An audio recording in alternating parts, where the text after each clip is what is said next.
Buenos días. Lamentar, en primer lugar, que no pueda hacer esta exposición presencialmente por razones ajenas a mi voluntad. Voy a hablar sobre los fines de la historia en el siglo XXI. Entendemos por fines no la terminación de algo, sino los objetivos, ¿no? Que en este caso, en un ámbito global, la humanidad se va proponiendo de una manera más o menos amplia y duradera a lo largo de este nuevo siglo. Vamos a perfilar o tratar de entender cómo estos objetivos están en la nueva realidad de este siglo, de manera que veréis que se trata de fines en marcha, reales. Es decir, no utopías, que también pueden contener una utopía, pero nosotros lo vamos a estudiar como hechos que están sucediendo ya en este momento en cuanto a que sectores amplios de la humanidad se plantean determinados fines. El hecho de que se estén dando ya lugar, pues facilita la perspectiva, ¿no? Partimos del punto 14 del Manifiesto Historiográfico y Historia de Debate, hace 17 años, donde decíamos que los fines de la historia suponen que la aceleración histórica en la última década ha reemplazado el debate sobre el fin de la historia por el debate sobre los fines de la historia, asumiendo que la historia no tiene metas preestablecidas y que en 1989 dio comienzo un profundo viraje histórico. El futuro está abierto. Bien, es un tema, veis, complejo, ¿no? Y yo voy a hacer un resumen breve, ¿no? Con lo cual va a resultar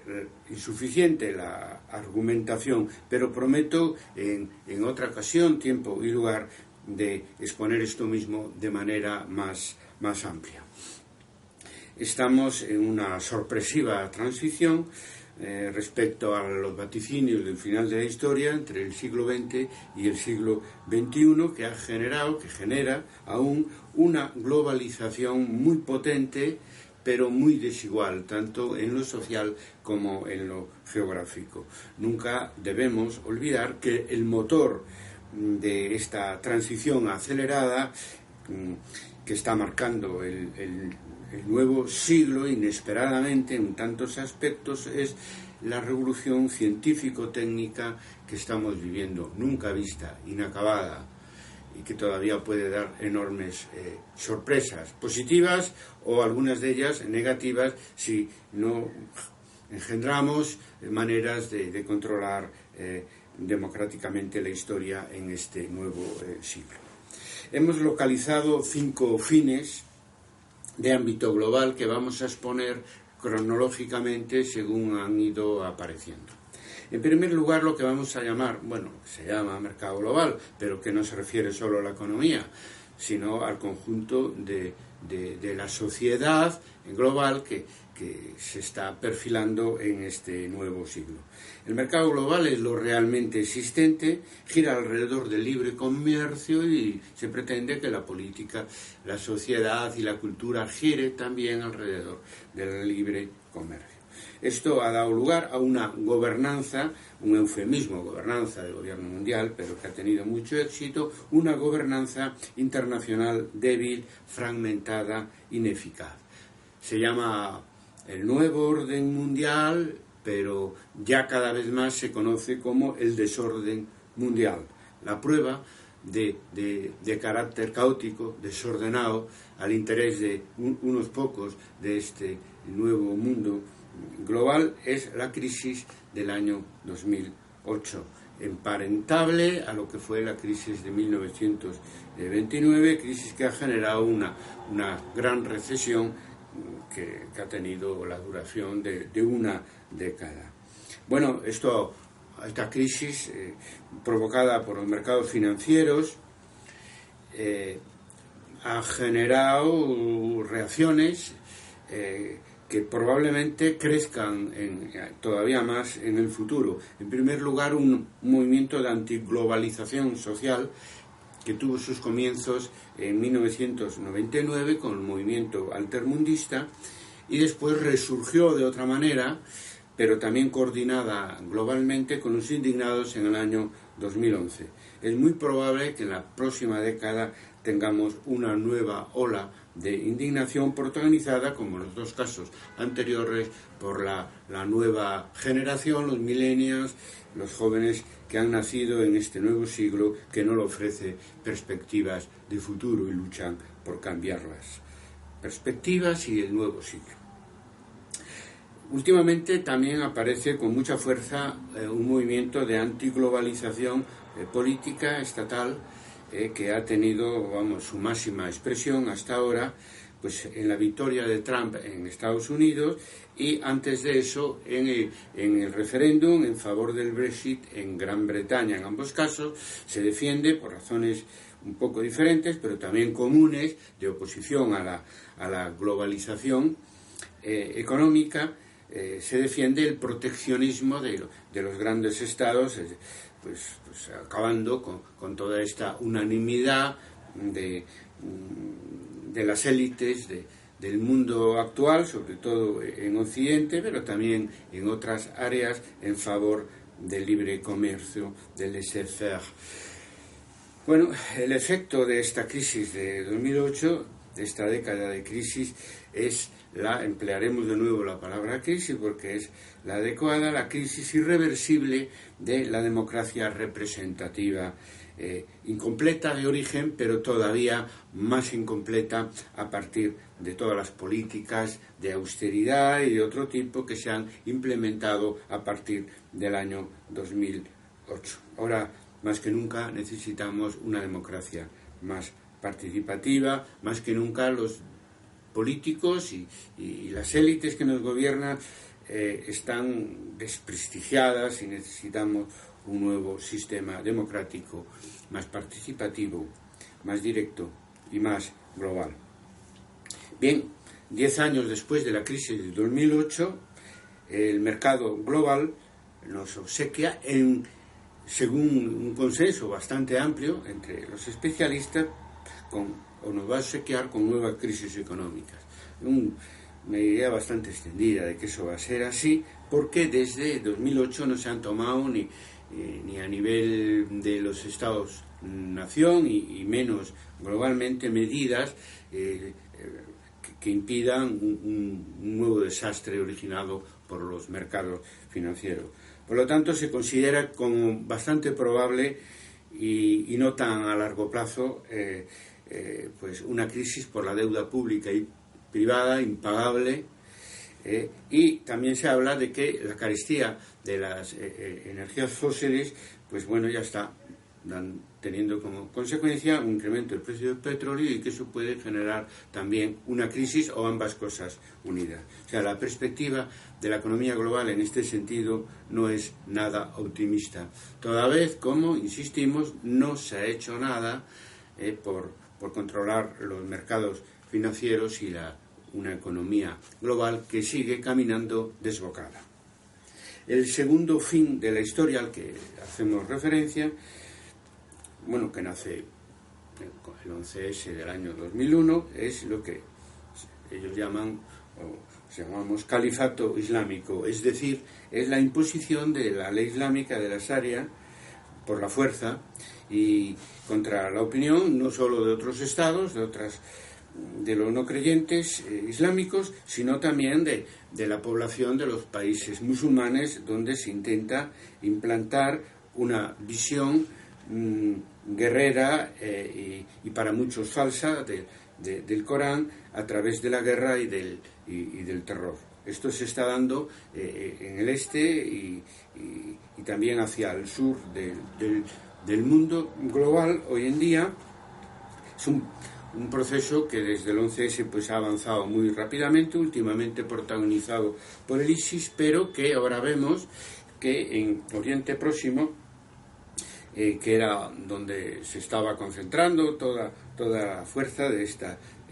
organización terrorista, pues no son capaces y no van a ser capaces de estabilizar un territorio que permita hablar realmente en rigor de un califato islámico. Pero eso sí, van a conseguirlo, están consiguiendo ya pues una especie de dispersión y del terrorismo global que afecta a Occidente, pero del que ningún país del mundo está libre. Con eso vamos a tener que seguir pues, soportando esa situación. Muchos pensamos que solo una globalización más igualitaria, que cambie las condiciones de vida, sobre todo de la juventud en los países donde se está implantado el fundamentalismo islámico, solo eso podría resolver, por lo tanto, a un plazo también medio o largo, esta peste del terrorismo global. En tercer lugar, vamos a hablar de un objetivo de la historia en marcha, del cual ya hay, en fin, un recorrido, cierta experiencia, implantado en América del Sur, que se autoproclama socialismo del siglo XXI. Es también una respuesta a la globalización neoliberal en un contexto de gobiernos de izquierda en América Latina, también con el comienzo del siglo nuevo, y tiene un interés histórico especial porque es una vuelta inesperada del socialismo de matriz marxista después de la caída del socialismo llamado real en el este de Europa, ¿no? Por lo tanto, es muy interesante históricamente y no podemos dejar de prestarle una especial atención, independientemente de que su grado de implantación global es menor, afecta a América del Sur, como ya dijimos. Muy interesante porque además del objetivo de crear un Estado social en común a no solo todos los socialismos que ha habido, en base a movimientos comunistas, también en base a la socialdemocracia, pues de una manera u otra se ha intentado generar un Estado social que se ha conseguido en buena medida o en cierta medida en Venezuela, en Bolivia, en Ecuador y algunos otros países de la América bolivariana. Pero, y eso es lo nuevo, en el siglo XXI, junto con el Estado social aparece la democracia, que además se trata de movimientos de izquierda, de nueva izquierda, que han conseguido conquistar el poder en base a las elecciones y mantenerse en el poder en base a los resultados electorales hasta el presente, y por lo tanto que conviven con una democracia que en la época del socialismo soviético pues se consideraba un invento de la burguesía y hoy está resultando pues un instrumento útil también para la izquierda para llegar al poder y poner en marcha medidas sociales. Bueno, también otra característica nueva es que este Estado social que se ha creado en algunos países de América del Sur pues convive con una economía de mercado y bueno, toma nota de la globalización hoy existente desde el punto de vista de las políticas económicas, como no podía ser de otra manera, justamente por la interdependencia inevitable que supone la globalización económica hoy en día. En cuarto lugar, como objetivo de la historia, que con más pasado que futuro, creo yo, pero que se está implantando, es lo que podríamos llamar el autoritarismo de Estado, ¿no? También hacia Oriente, pues países como China, Corea, Turquía, Egipto, Rusia, en opinión de algunos, pues también podrían entrar de esta salida para la transición del siglo XX al siglo XXI, que supone pues poner toda la confianza y toda la capacidad de decisión en estados nacionales que o bien son dictaduras o bien regímenes de partidos únicos o simplemente de un presidencialismo extremo que coarta las posibilidades de expresión democrática del resto de la sociedad, aunque en no pocas ocasiones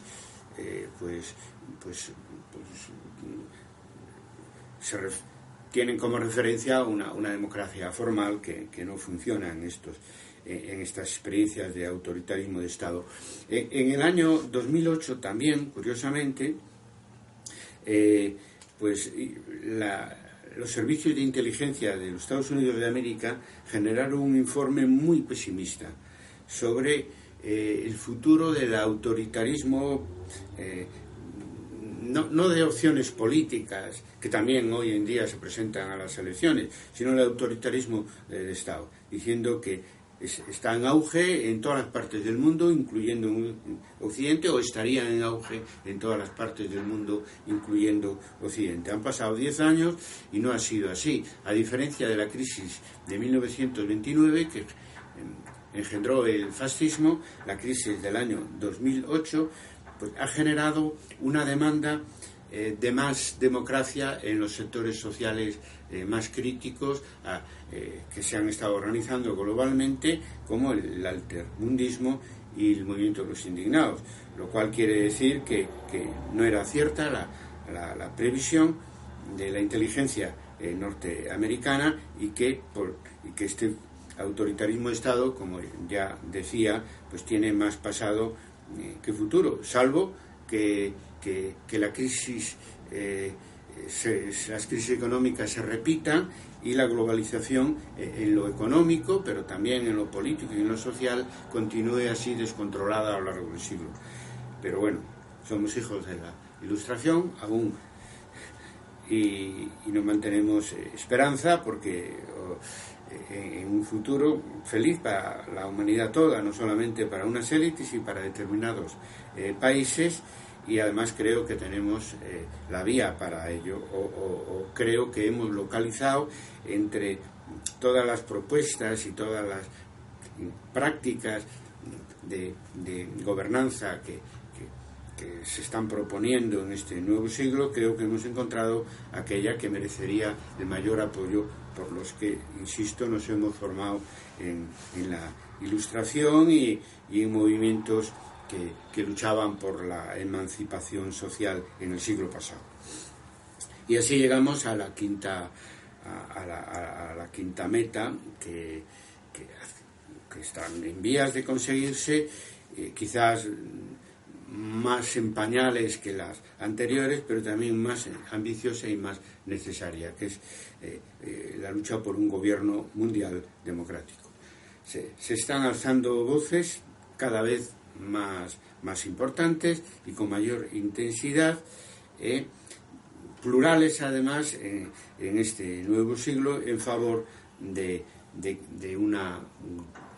globalización de la política de tipo democrático que oriente este mundo global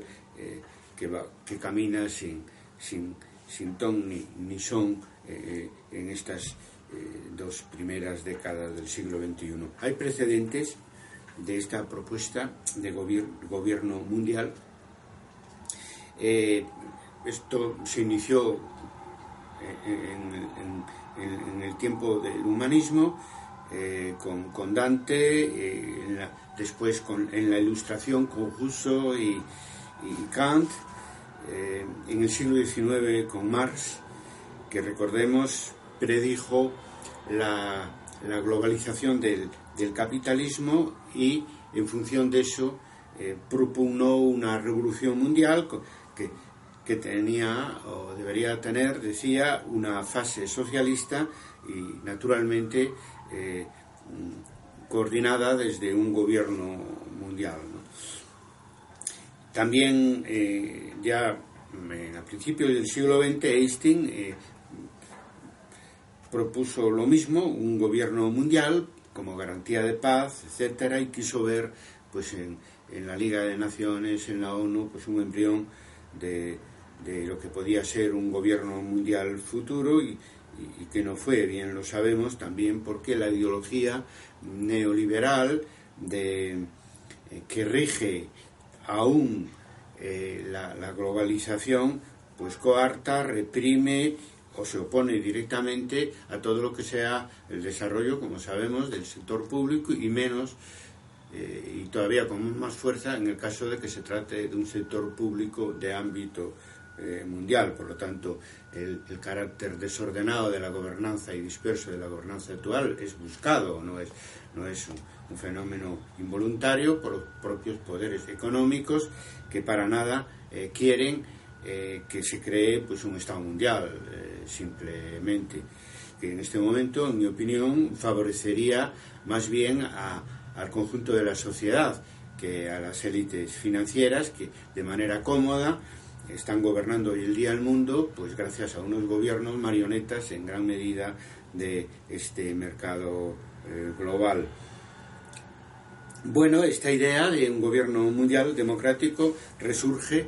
decía, cada vez con más fuerza, por ejemplo, después de la caída del muro de Berlín, de los años 1989 y 1991, que han afectado al conjunto del mundo, no solo a Europa del Este, pues autores que hoy no tenemos tiempo de detallar, han vuelto a plantear la vieja idea ilustrada de un gobierno mundial, como Talbot, Falk y Strauss, Jacques Attali, Tandon. Después, con la crisis del año 2008, volvieron a salir nuevas voces plurales, pues Gordon Brown, por ejemplo, Rashman, o el Foro Social Mundial, sobre todo ATTAC, ¿no?, que planteó desde la óptica de democratizar la globalización esto de luchar por un gobierno mundial. En el año 2011 el movimiento de los indignados volvió a generar otra oleada de voces que pidieron un gobierno mundial. Por ejemplo, Eduardo Punset en España con el 15M, o tiene más interés pues por su ámbito mundial, Joseph Days, en 2011 el presidente de la Asamblea Mundial de la ONU, que planteó con toda claridad, a partir del movimiento, impresionado por el movimiento global de los indignados, la necesidad de abordar de una vez un gobierno mundial. De todas estas voces, uno se inclina más a un gobierno mundial para controlar la economía global y otros a un gobierno mundial para conseguir que la globalización sea más democrática y beneficie a todos, no solo a sectores muy reducidos de la sociedad mundial. Pero en todo caso son posiciones bienvenidas, porque todas alumbran en la misma dirección y ninguna de estas voces se le ha ocurrido plantear un gobierno mundial autoritario, un nuevo Leviatán, etcétera, que además los poderes oligárquicos de las finanzas mundiales tampoco necesitan, porque con esta gobernanza fragmentada pues tienen suficiente para poder manejarse libremente y condenarnos a todos pues a estos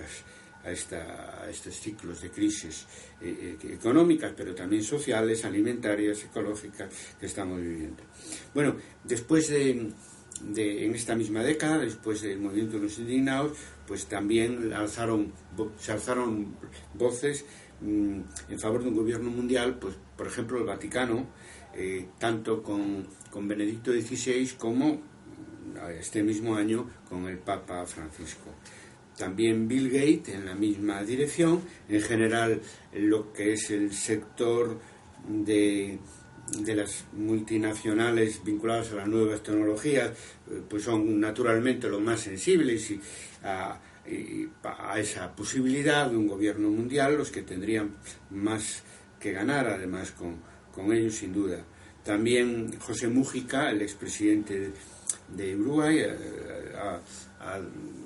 hecho declaraciones en la misma dirección. Estoy ya en el año 2017, y últimamente Stephen Hopkins, ¿no? Stephen Hopkins, muy preocupado por la humanización del desarrollo tecnológico, y para eso dice es necesario naturalmente un gobierno mundial que oriente pues yo que sé la robotización de la sociedad, los nuevos horizontes de la biología, etcétera, aunque también Stephen Hopkins, como lo hizo un siglo antes Einstein, se plantean el tema de un gobierno mundial para una sociedad naturalmente más igualitaria, más justa. En todos los casos se plantea tres cosas, ¿no? Un gobierno mundial elegido, una constitución mundial y un parlamento mundial. Naturalmente tendrán, como pasa hoy en los estados, pues diferentes signos, ¿no? Según quién vaya ganando las elecciones en uno u otro momento, pero claro, a partir de un momento constituyente para el que se proponen varias vías, como es aprovechar la ONU o alguna otra de las instituciones hoy semifracasadas existentes, y en otros casos simplemente llegar al acuerdo a través de alianzas entre estados interesados. No olvidemos que hay estados más beneficiados y otros menos beneficiados por la globalización, y de una u otra vía, o la creación de un gobierno provisional que convocara unas elecciones mundiales para un parlamento mundial y del cual surgiera un gobierno mundial. Eso es difícil de saber, quizá demasiado pronto, ¿no? Las funciones que, según todas las voces que hemos enumerado, pues en fin, los nombres y poco más, en el tiempo que tenemos, sería, en primer lugar, un control de la globalización económica, sobre todo el control de los mercados. Ahí es donde hay, digamos, más insistencia para evitar nueva crisis económica. Y después existe un consenso amplio también, inevitablemente, de que ese gobierno mundial no tendría legitimidad si no aplica políticas sociales y ambientales que rectifiquen la globalización y transformen la globalización de los mercados en una globalización para todos, y que afecte no solo a la economía sino también a la política y a la sociedad, y que acorte las diferencias entre lo que antes llamamos primero y segundo y tercer mundo, y que hoy simplemente llamamos el mundo es uno, pero simplemente hay amplias zonas del mundo que están descolgadas del bienestar que ha generado la globalización. Hay que rectificar la globalización, y para eso necesitamos una autoridad política mundial, una autoridad pública mundial, que es otra denominación que se han dado en todas estas propuestas que hemos analizado sumariamente a lo que de una manera más habitual se llama gobierno mundial. ¿Eso cuándo sería? Pues cuando no quede más remedio. Hay quienes están haciendo sus proyecciones hacia el año 2050, simplemente porque es la mitad del siglo, pero es muy difícil saber, porque las amenazas que nos acechan avanzan a mucha velocidad, y puede ser antes o después, lo cual sería una desgracia para miles de millones de personas probablemente. Solo cuando las amenazas